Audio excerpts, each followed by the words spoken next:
Golden State Warriors superstar Steph Curry is rooting for Kamala Harris, formally endorsing Harris for president. It's been an honor for me to represent our country. It's an honor to support Kamala, so let's all do our part. It's been an honor for me to represent our country. It's been an honor to support Kamala Harris. So, let's all do our part, Curry said in a video message shared Thursday at the Democratic National Convention.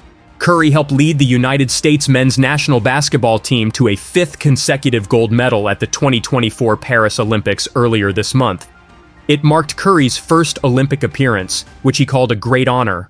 He wore his newly minted Olympic gold medal during his video message, where he called for harmony as a country. That unity on and off the court reminded us that together we can do all things and continue to inspire the world, Curry said. That's why I believe that Kamala Harris, as president, can bring that unity back and continue to move our country forward. This is about preserving hope and belief in our country, making sure families can be taken care of in their most precious times. And that unity on and off the court reminded us all that together we can do all things and continue to inspire the world. That's why I believe that Kamala, as president, could bring that unity back and continue to move our country forward. This is about preserving hope and belief in our country, making sure families can be taken care of during their most precious times. Last month, Harris visited the U.S. men's national basketball team during a practice in Las Vegas before the team embarked on their Olympic journey. During Harris's visit with the team, the vice president had a brief one-on-one conversation with Curry. She was there. She's a Warriors fan. She loves our team. She loves basketball. The first gentleman is a Laker fan, unfortunately, but we'll live with that. The two also met in January 2023 when the Warriors visited the White House in celebration of their 2022 NBA championship. I got to visit Kamala Harris with my team at the White House last year, Curry recalled on Thursday. I can tell you one thing, I knew then and I definitely know now that the Oval Office suits her well. In the words of Michelle Obama, do something. Go vote, be active. Let's show out in November like never before. I got to visit Kamala with my team in the White House last year, and I can tell you one thing, I knew then and I definitely know now. The Oval Office suits her well. So in the words of Michelle Obama, do something. Go vote. Let's show out in November like never before. On Monday, Warriors head coach Steve Kerr also endorsed Harris for president at the Democratic National Convention with the help of Curry's viral three-point celebration. And after the results are tallied that night, we can, in the words of the great Steph Curry, we can tell Donald Trump, thank you. After the votes are tallied on November 5th, in the words of the great Steph Curry, we can tell Donald Trump, night, night, Kerr said in a mic drop moment on the first day of the convention.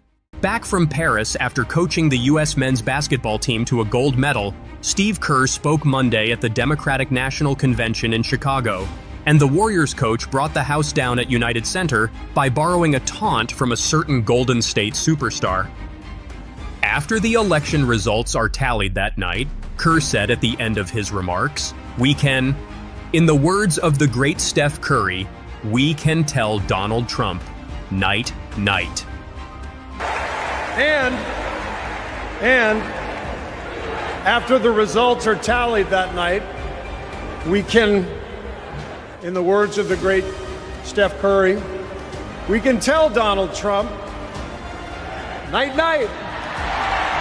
Thank you. As Kerr uttered the final words, he tilted his head into his pressed-together hands, just as Curry did in letting France know his barrage of late-game three-pointers put that country's gold medal dreams to bed.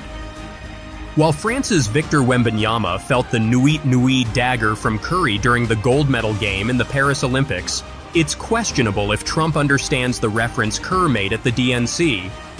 Frequently outspoken on social issues, Kerr has criticized Trump in the past. But his convention speech was mainly focused on supporting the team of Vice President Kamala Harris and running mate Tim Walz. To make his point, Kerr referred frequently to his squad's triumph in Paris. Kerr said, "The joy, the compassion, the commitment to our country that we saw at the Olympics. That is what Kamala Harris and Tim Walz have, and it's what our country needs. But listen, the joy, the compassion, the commitment to our country that we saw at the Olympics, that is what Kamala Harris and Tim Walz have. And it is what our country needs. Leadership, real leadership. Not the kind that seeks to divide us, but the kind that recognizes and celebrates our common purpose. The Warriors coach took a playful jab at Walz's strategic acumen years ago as a defensive coordinator for a Minnesota high school football team. And Kerr also referenced the shut up and dribble line Fox News host Laura Ingraham delivered in 2018 while discussing NBA stars Kevin Durant, then a member of the Warriors, and LeBron James. I know very well that speaking out about politics these days comes with risks. I can see the shut up and whistle tweets being fired off as we speak. But I also knew as soon as I was asked that it was too important as an American citizen not to speak up in an election of this magnitude. Kerr came on stage in Chicago to Sirius, an Alan Parsons Project song that served as the theme music for the Bulls' pre-game introductions during the team's championship heyday. As a sharpshooting guard, Kerr played alongside Michael Jordan and helped the Chicago icon win the final 3 of his 6 NBA championships. "It is so fun to be back here in the United Center," Kerr said. It is so fun to be back here in the United Center. And as you guys know, a lot of good stuff has happened in this building, especially in the 90s. You young people, Google Michael Jordan and you can read all about it, okay? So there was an amazing vibe in this building back in those days, and I feel that same winning spirit here tonight. Kerr's playing days included 2 more league titles with the San Antonio Spurs before he eventually became the coach of the Warriors and led that team to 4 NBA championships. In his convention speech, though, he indicated that nothing topped helping his Olympic players earn gold. "I cannot think of a better metaphor for what this country's all about than the way Team USA came together at the Olympics," Kerr said. "And when we won, the American flag raised to the rafters, the national anthem playing, gold medals draped around the necks of our players, whose hands were held over their hearts. It was the proudest moment of my life." And I cannot think of a better metaphor for what this country is all about than the way Team USA came together at the Olympics. We had players from across our wonderful country, players who have trained and fought relentlessly, shed tears trying to beat one another throughout their careers, joining forces to wear the red, white, and blue. And when we won, the American flag raised to the rafters, the national anthem playing, gold medals draped around the necks of our players, whose hands were held over their hearts. It was the proudest moment of my life. While competing at the Summer Games, having arrived in France days after Joe Biden's momentous withdrawal from the presidential race, both Kerr and Curry offered public backing for Harris, whose political roots run deep in the Warriors' home region. Yeah, very interesting time for our country for sure, and the fact that President Biden gave that endorsement and Vice President Harris is trying to bring her energy to this campaign and hopefully if she's on the ticket winning the election, like it's a big deal to say the least. And she represents the Bay Area. She's been a big supporter of us, and so I want to give that energy right back to her.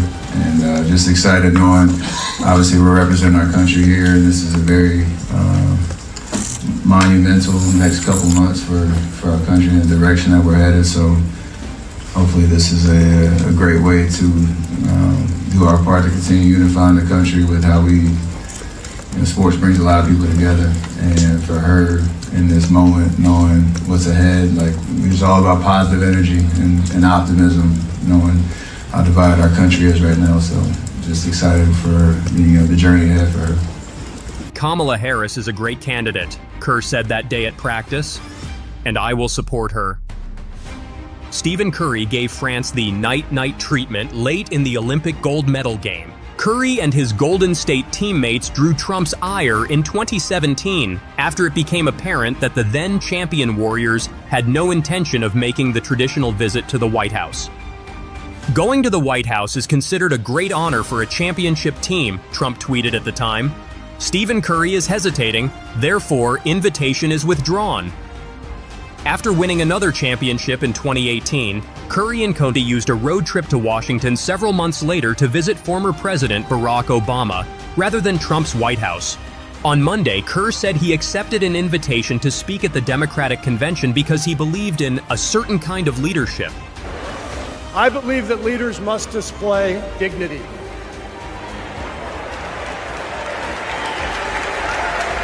I believe that leaders must tell the truth. I believe that leaders should be able to laugh at themselves.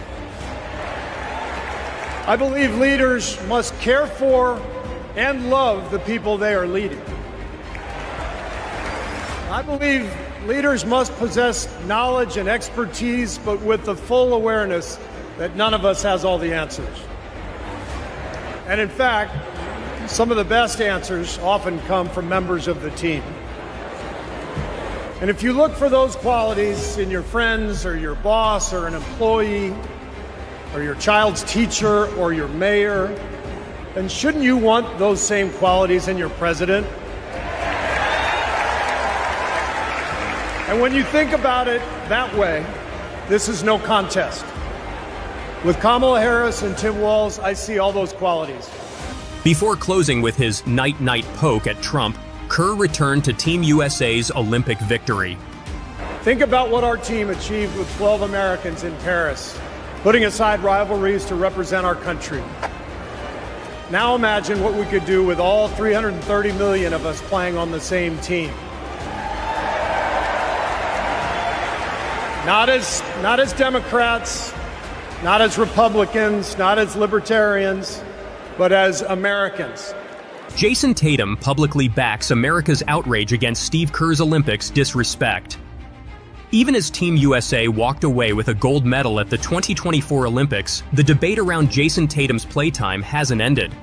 From Bob Cousy to Dick Vitale and even Tatum's mother, everyone questioned Steve Kerr's approach.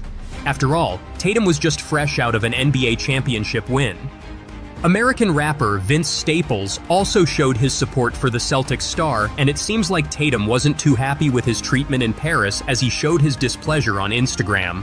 In the 6 games that the Team USA squad played at the 2024 Paris Olympics, Jason Tatum was benched for 2 of them. He didn't start Team USA's campaign opener against Serbia and missed out on the semifinal against the same opponent. Even in the games he appeared, the player only averaged 17.7 minutes. In comparison, LeBron James and Stephen Curry, the 2 leading scorers, averaged 24.5 and 23.3 minutes respectively. Tatum's playing time didn't even cross the top 50 mark when compared to all the players who participated in the tournament. This treatment of a player who made it to the All-NBA first team in the last 3 seasons hasn't gone down well. The 26-year-old took to his official Instagram account, resharing a tweet on his story from Vince Staples. It's a learned experience. Over time, you learn how to deal with all the extra noise and attention, whether it's positive or not so positive. And you know, I'm a fair, smart person. I know when I'm doing things at a high level. I know when I need to do certain things better. So I'm not like oblivious to what's going on, but at the same time, just keeping the main thing, and focusing on trying to win the next game. You know, that's what's most important at this time. Joey Mastretta with Clutch Points. I wanted to ask just about Kyrie, and you know, he's a great player. He's had some struggles in the series. What do you think you guys are doing well against him, and do you think he's just missing open shots? I mean, that's part of it, right? You never like completely shut a guy as talented as him out. And you've heard it a million times, with great players, you just try to make things difficult, show them different coverages, just want to make them work for everything. They're going to make shots, they're going to miss some shots. You just don't want it to be easy and for them to be comfortable. And that's what, any talented player. Tim here on the left. Tim Reynolds with the 2 things on night. The first one, Matthew Tkachuk is watching a lot of the NBA Finals. He said he's 2 wins away, you're 2 wins away. How much have you followed what they've been doing? Yeah, I'm a big Matthew fan, right? People know that we went to school together. And I watched him win last night. Trying to learn and understand the rules in the game of hockey more and more, but I got to watch the game last night and they won. So like I said, I'm extremely happy for him and his family, and hopefully they win it all. The other thing, it's only 2 games in the finals, and like the first question alluded to, there's all this talk about your shooting numbers. How much would that have bothered you when you were younger? Because you're up 2-0 and you're averaging pretty close to a triple-double. I know it's just 2 games, but it's not like you're playing poorly. How much does the fixation on just one number, how much does that bother you, and how much have you learned to just not worry about that stuff so much? Yeah, I think being in the finals 2 years ago has helped me in this moment. And like I said, I understand that I do need to be more efficient. I do need to shoot the ball better. I would not disagree with anybody on that. But I'm not letting it bother me. Right, I'm still trying to find ways to impact the game and dominate the game in other areas. And I understand that it could take one game.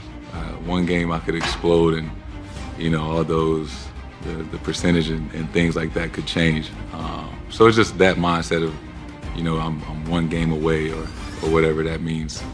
But like I said the other day, I know what it's like to be in this position and lose. And, just this time around trying to do any and everything possible to have a different outcome. So yes, I know I need to shoot the ball better, and I plan on it, but not letting that affect everything else that I need to do on the court to help us win. Sam, standing over on the left. Sam Amick, The Athletic. Jason, your coach just had a fascinating discussion with this gentleman in the front row from Brazil, essentially comparing you to Neymar and the idea that superstars get scrutiny and he thinks a lot of it is unfair. Does that mean a lot to you? And behind the scenes, have you guys had those kind of talks where you contextualize the spotlight component of your experience? Yeah, and that's one thing I truly do appreciate Joe, aside from being, I think, an excellent coach, is that I truly do believe that he cares about us, our team as individuals, and obviously myself, the conversations that we have, and he always, through the season, the summertime, and obviously through this postseason, have had days where he's called me into his office, and not necessarily talk about X's and O's, but check on me as a person, and how I'm dealing with everything, and that does mean a lot for somebody to take time out of his day to show that compassion or whatever, and just know that he's there for me. That relationship between yourself and the coach is important, and that's something I truly value about the relationship that me and Joe have. Having watched Team USA's gold medal Olympic run and how the 2024 NBA champion mostly occupied the bench, Staples tweeted, "We will avenge Jason Tatum on Sunday." By highlighting the message to his 8 million-plus follower base, the player is not hiding his true feelings anymore. Earlier on August 9th, Kerr defended his decision to bench Tatum for the most part. "It's not what I'm not seeing from Jason. It's what I've seen from the other guys," the Golden State Warriors head coach said. Prioritizing 12 players in a 5-man team, when all 12 of them performed exceptionally during the recent NBA season, is no easy task. Tatum may have accepted this fact, but he still wasn't happy about it. Tatum played for a total of 71 minutes in Paris, the second fewest number in the team. Kerr did rotate his team, but Tatum often found himself looking in from the outside. Tatum averaged 5.3 points, 5.3 rebounds, and 1.5 assists during the Olympics, numbers not befitting of someone who drove the Boston Celtics to end a 16-season championship drought. As it turns out, Vince Staples isn't the only known figure who was not pleased with Steve Kerr's apparent treatment of the player. Celtics legend Bob Cousy told the Boston Globe that Tatum being benched wasn't just a snub. He added, "This is an embarrassment for that poor kid all over the expletive world. The Olympics have gotten that big. Everyone's going to think that there's something wrong this kid." Former college head coach and basketball sportscaster Dick Vitale was also baffled with Kerr's tactics. He tweeted, "Someone Paulus let me know is at JTatum0 injured as he hasn't received the PT, playing time, you would expect an all-NBA player to get." Tatum's mother, Brandy Cole, responded to the tweet and wrote, "No, he not. But if you find out what's going on, please let me know. Unacceptable and makes no sense." Last season for the Celtics, Tatum averaged 26.9 points, 7th highest in the league. He also averaged 8.1 rebounds and 4.9 assists during the franchise's march to the championship. Former Milwaukee Bucks point guard and 2021 NBA champion Jeff Teague stated that Jason Tatum being benched will have long-term consequences, as the player's reputation in the domestic league may not remain the same, while Boston Celtics owner Wick Grousbeck held the belief that, to him, Steve Kerr's decision-making regarding his player is a mystery. Jason Tatum may go on to hold some resentment at the moment. Will it mean his future with Team USA, especially at the 2028 LA Olympics, is in doubt? It's a real feeling. Still hasn't really kicked in yet. Just trying, I guess, enjoy the moment. I kept saying, wow. These last 7 years have been a roller coaster, up and down. I had to listen to all the shit that people said about me. And tonight, it was worth it. Oh my God. To be able to say we did it, that we came together and we won a championship. Banner number 18 has been hanging over our head for so many years. To know that we're gonna be engraved in history. And it still hasn't registered.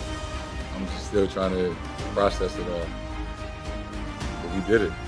We won a championship. Over here on the left side. Jason, I'm curious to know what you said to Deuce after this, but I guess I'm more curious, what did Deuce say to you? Yeah, he told me that was the best in the world. I said, you damn right I am. Gary, third seat. That it was all the sacrifice was worth it. I'm so thankful to have been in the positions that I was growing up. Thankful for my mom, thankful for my dad introducing me to basketball, my grandmother who helped raise me, all my friends and family that have supported me, every coach, every teammate that I've had. There's a lot of people that have had a hand in the success of Jason Tatum. So I guess in this moment, I'm just very thankful for everybody that supported me in the highest of moments and in the lowest of moments. I'm very, very appreciative of that. Matt, over here on the left, second row. Jason, given that this is a night you'll remember forever, what does it mean to you to have had the game that you had tonight? To not only win, but to have been aggressive and to have played the way that you played in a championship-winning game? I mean, this is going to be a night that I will remember for the rest of my life.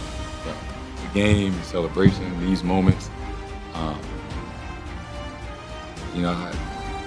Over the last couple years, we've had some tough losses at home in the playoffs. And we've lost the NBA championship at home in front of our fans. We had a chance to beat Miami in Game 6 a few years ago and lost that one. So to have a big win, the biggest win that you could have in front of your home crowd, I felt like that was really important to go out there and do everything in my power to make sure we won this game tonight. Ramona, left side, fifth row. Hey, Jason. Ramona Shelburne, ESPN. I know you've talked a lot about Kobe Bryant as one of your idols and somebody you've had in your game after and your motivation after. Now, and once you finally win a championship, now that you can say, I know what it took, right? What did it actually take? Was there something from Kobe that you learned? Was it just something you learned on your own throughout this journey? What did it actually take to get over that hump? It took being relentless. It took, being on the other side of this and losing in the finals and being at literally the lowest point in a basketball career that you could be. To the following year, thinking that was going to be the time and come up short again. So, I mean, people have said it before, but coming up short and having failures makes this moment that much better. Because you know what it feels like to lose. You know what it feels like to be on the other side of this and be in a locker room and hearing the other team celebrating, having them celebrate on your home floor. Like, that was devastating. And now, to elevate yourself in a space that all your favorite players are in, everybody that they consider greats or legends have won a championship. All the guys I looked up to won a championship, multiple championships. So now I can like walk in those rooms and be a part of that. It's a hell of a feeling. This is more. I dreamed about what it would be like, but this is 10 times better. Cassidy, last question in the back. Cassidy Hubbard, ESPN. Jason, when Jalen won Finals MVP, the first thing he did was look at you and said, "We did this together." What did that mean to you? First of all, congrats to him. Well deserved. Extremely happy for him. This is a hell of an accomplishment. The main goal for us was to win a championship. We didn't care who got Finals MVP. I know that I need him through this journey, and he needs me. It was great to see him have that moment and share that moment with him. I'm extremely happy for him. Well deserved. That was big time. He earned it. Thank you. Jason Tatum provides an update 2028 LA Olympics plans. The next Olympics will be prominent for the Team USA squad. After all, it will be taking place on their home turf, right in the vibrant city of Los Angeles. While three big players from the 2024 squad, LeBron James, Stephen Curry, and Kevin Durant, may not look to return due to them being in their 40s, other young athletes like Anthony Edwards and Tyrese Halliburton are highly expected to shine. While Tatum was not happy with how things panned out in Paris, he has chosen to not rule out the 2028 LA Olympics for now. It was a tough personal experience on the court, but I'm not going to make any decisions off emotions, Tatum said, as reported by Adam Himmelsbach of the Boston Globe. Opening up on his LA 2028 ambitions, he added, "If you asked me right now if I'm going to play in 2028, it's 4 years from now. I'd have to take time and think about that. So I'm not going to make any decision based on how this experience was or how I feel individually." Tatum also expressed his disappointment earlier at not being used enough during the games while mentioning he has had support. "A lot of people text me and reached out and said, 'Make sure this fuels you,' which I appreciate. There's a lot of people that care about me," Tatum said. "I think the tough part is, yes, you can use things to fuel you, but I'm still human," he said. Tatum's situation has taken some shine off USA's gold medal triumph, even when the Celtics star called for it not to take away from the team's success. By winning the gold, Kerr's selection and tactics were justified, but for Tatum, Paris may not be a highly memorable outing from an individual point of view. He will look to answer many questions when the new NBA season tips off and lay down a marker with the LA 2028 in sight. The Olympics may be over, but the excitement is just beginning. Team USA brought home the gold, but now everyone's wondering, could we see some of these superstars teaming up in the NBA? LeBron and Steph lighting it up together, KD and Booker joining forces, the possibilities are endless. We've seen Olympic teammates become NBA powerhouses before, from the Heatless to the Warriors dynasty. Will Olympic chemistry lead to NBA championships? Let's break it down. Now for the question you know you've been dying to ask for 3 weeks about the Team USA men's basketball Avengers. With their gold medal mission accomplished, which players on this star-studded squad are going to join forces on an NBA team down the road? With the national team's rich history of such things, it's only natural to wonder. The Miami Heat-less trio of LeBron James, Dwyane Wade, and Chris Bosh that teamed up in 2010 had USAB roots, as they grew close while playing together in the 2006 FIBA World Cup in Japan and Beijing Olympics in 2008. The Golden State Warriors dynasty had a similar story, with Kevin Durant, Andre Iguodala, and Stephen Curry bonding in Turkey at the FIBA World Cup in 2010, then finding a way to come together 6 years later. Iguodala and Durant were also together on the 2012 Olympic team in London. Just last week, longtime NBA veteran and ESPN commentator Kendrick Perkins claimed that James Harden, while playing for Team USA at the London Olympics, was strongly encouraged by his superstar teammates to leave his sixth-man role with the Oklahoma City Thunder that summer and pursue a more worthy role elsewhere. He would be the centerpiece of the Houston Rockets by that October. But the tricky part about this phenomenon, and the thing that makes it so hard to handicap whether we'll see a super team spawned out of the Paris Games, is that you'd need telepathic powers to figure out if any of these all-stars are truly thinking about playing together down the road. This sort of process isn't typically linear, with other developments needing to unfold on each player's respective NBA squad before those Team USA connections come into play. What's more, the freedom that comes with free agency, more often than not, plays a part. Yet when it comes to the relationships that appear to have grown these past 4 weeks, from Las Vegas to Abu Dhabi, London, Lille, and the City of Light, there are a few worth highlighting and monitoring. But the thing to remember, and the factor that always plays a pivotal part when stars decide to align, is that it all starts with the competitive status of their current team. To that end, we begin with 2 legends in advanced age who have 8 NBA championships between them but whose teams missed the playoffs entirely last year. Let's talk about LeBron and Steph. This one gets top billing because of what went down at the February trade deadline when we learned Curry's Warriors made an unsuccessful bid to the Lakers for LeBron. That sort of breadcrumb, one that was so fascinating to consider after all the years they'd spent as rivals during all those Cavs-Warriors NBA Finals face-offs, tells you 2 things that still remain relevant. Curry had given a thumbs up to the idea, which reflects a level of comfort between the two, even before they worked so beautifully together en route to Olympic gold. The Warriors clearly had intel suggesting this was a pitch worth making.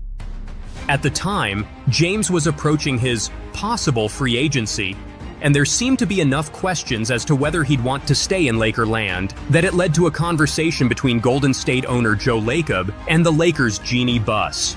At the time, James signaled he'd rather stay put, and the whole idea died on the vine as a result. But he would go on to sign a 2-year, $100 to $1.4 million deal, one that includes a player option in the second year and a no-trade clause. Point being, the same Warriors-Lakers dynamics could be there again this upcoming season, especially if the Lakers are struggling in the kind of way that makes James rethink his strategy in these final few years. As a relevant side note, Team USA, our Warriors coach Steve Kerr, seemed to click with James all the way through as well. There's one massive problem with that plan, though. Bronny James now plays for the Lakers. It's hard to imagine LeBron wanting to go anywhere now that his son is wearing the purple and gold. So, could the 36-year-old Curry become so fed up with the diminished help around him in Warriors world that he heads for the exits and somehow pairs up with the 39-year-old James and fellow Team USA star 31-year-old Anthony Davis? It seems unlikely, what with Curry's stated goal of playing his entire career with the Warriors, but he's a competitor of the highest order, one who just saw his team say goodbye this summer to his beloved backcourt mate Klay Thompson, this summer while failing in its pursuits of Paul George and Lauri Markkanen. With that backdrop, it's worth a reminder that he made this ominous comment to Yahoo Sports' Vincent Goodwill while at Team USA's Las Vegas training camp in early July. "It's always been my goal, and I'm saying that sitting in this chair right now," Curry said about retiring with the Warriors. But like you said, life, and especially life in the NBA, it is a wild environment and things change quickly. In terms of Curry's contract, he has 2 seasons left, $55.8 million and $59.6 million, and is eligible to add 1 more year on an extension this summer. Warriors general manager Mike Dunleavy Jr. made it clear what the organization wants, telling our Anthony Slater that Curry can have whatever he wants, and that he is pretty confident he will be a Warrior for life. The fact that they clearly enjoyed each other's company, constantly goofing around at practices and celebrating with such joy together after the biggest of wins, is of equal importance. When it was over, after Curry put France to bed with that 3-point flurry and said "Nuit nuit" before closing the door, James decided to post the picture that perfectly captured their shared spirit. The news conference after the Team USA gold medal game, with Kerr, Curry, and Kevin Durant all raving about one another on the same podium, was the kind of thing I never could have imagined 5 years ago. It happened from start to finish, with Durant and Curry sharing a Mutual Admiration Society news conference at the start of the Olympics as well. When Durant left Golden State for Brooklyn in free agency, there was a fair amount of shared baggage from their 3 years spent together. You don't have to be Dr. Phil to figure that out, as Durant came very close to winning 3 consecutive championships, within a torn Achilles tendon in fact, yet chose to head for the exits. But feelings evolve over time, and Curry and Durant spent the entire Team USA journey sharing the kind of deep reverence that was there during the best of times in their Warriors days. On Curry's side, it was notable the first-time Olympian would routinely reference Durant's 3 gold medals, now 4, and standing as the best Team USA player of all time.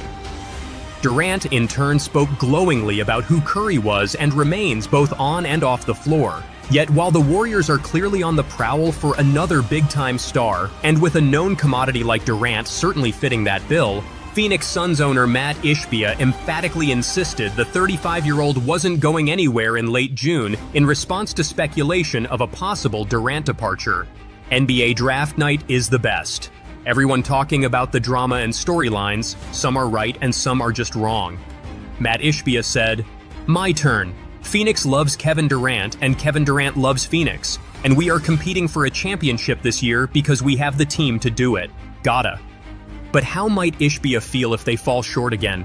Or Durant, fellow Team USA member Devin Booker, or Bradley Beal for that matter? Only time will tell, but the Suns' first-round loss to Minnesota in last season's playoffs wasn't the sort of start any of them envisioned in their first season together.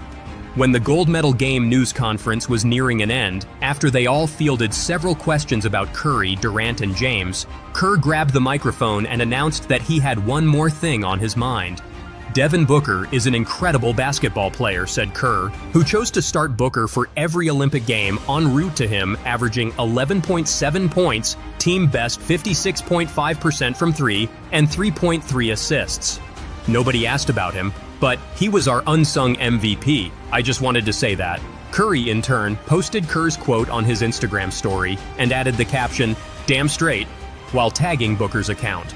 For someone like Kerr, who is typically bound by the NBA's tampering rules that tend to suppress an opposing coach's public enthusiasm for another team's stars, the Team USA environment allows him to speak his mind in the kind of way that could aid a recruiting effort one day.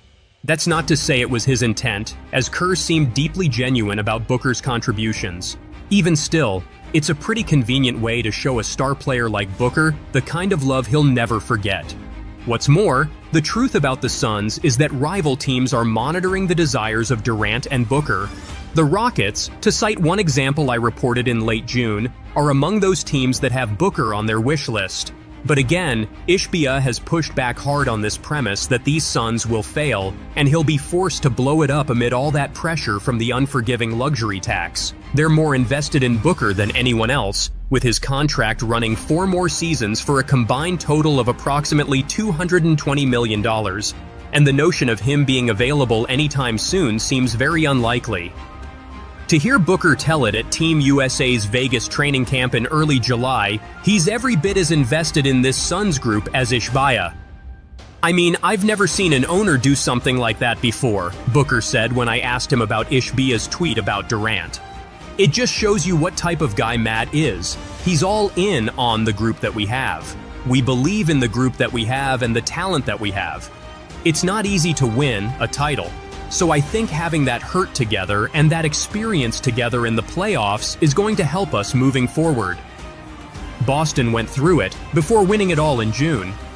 Obviously, the Celtics addition of Drew Holiday last summer helped out a lot.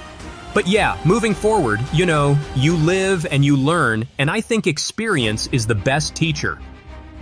Truth be told, we could workshop these fascinating scenarios all day. Anthony Edwards and Durant became fast friends who were dynamic together in Team USA's second unit. So does that mean the 23-year-old Minnesota Timberwolves star might find a way to persuade his favorite player to force a trade to his frigid part of the country?